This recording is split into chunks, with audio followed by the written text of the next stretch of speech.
Assalamualaikum warahmatullahi wabarakatuh. Kami dari kelompok 3 yang akan mempresentasikan landasan atau peraturan ijarah mutahiyyah bitamlik. Pengertian IMBT merupakan kombinasi antara sewa-menyewa ijarah dengan jual beli merubah atau hibah di akhir masa sewa. Dalam hal ini terdapat dua bentuk penggabungan akad. Penggabungan akad adalah kesepakatan dua pihak untuk melaksanakan suatu muamalah yang meliputi dua akad atau lebih.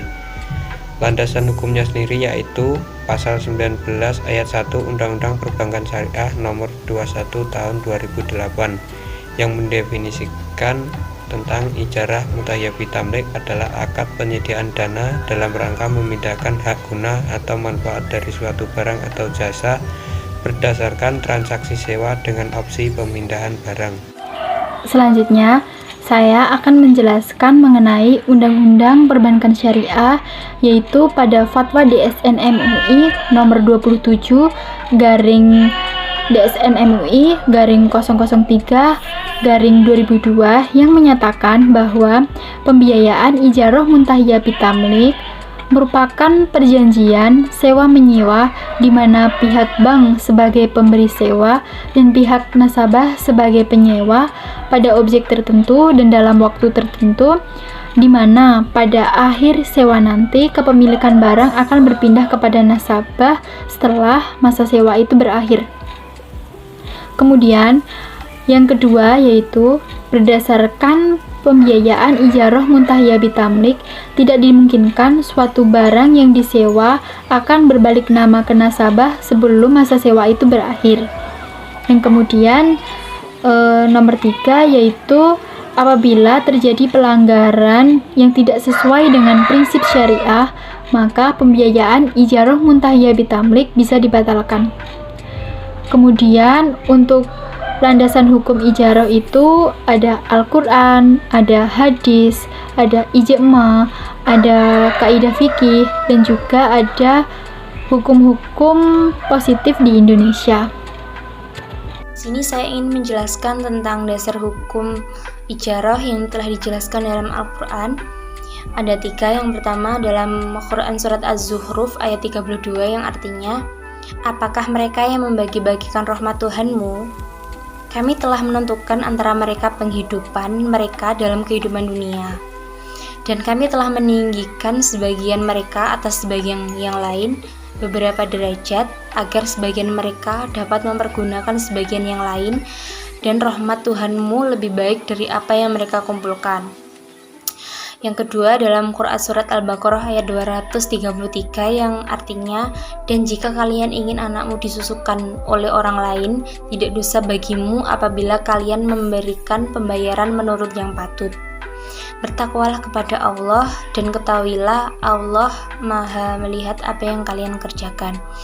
Dan yang terakhir dijelaskan dalam Quran surat Al-Qasas ayat 26 yang artinya, salah seorang dari kedua wanita itu berkata, hai ayahku, ambillah ia sebagai orang yang bekerja pada kita, karena sesungguhnya yang paling baik yang kamu ambil untuk bekerja pada kita adalah orang kuat lagi dapat dipercaya. Hadis riwayat Al-Darimi dari Sa'ad bin Abi Waqqas. Dia berkata, kami pernah menyewakan tanah pada masa Rasulullah SAW dengan bayaran atau hasil pertaniannya, maka Rasulullah SAW melarang kami melakukan hal tersebut dan mengizinkan kami untuk menyewakannya dengan emas atau dengan perak.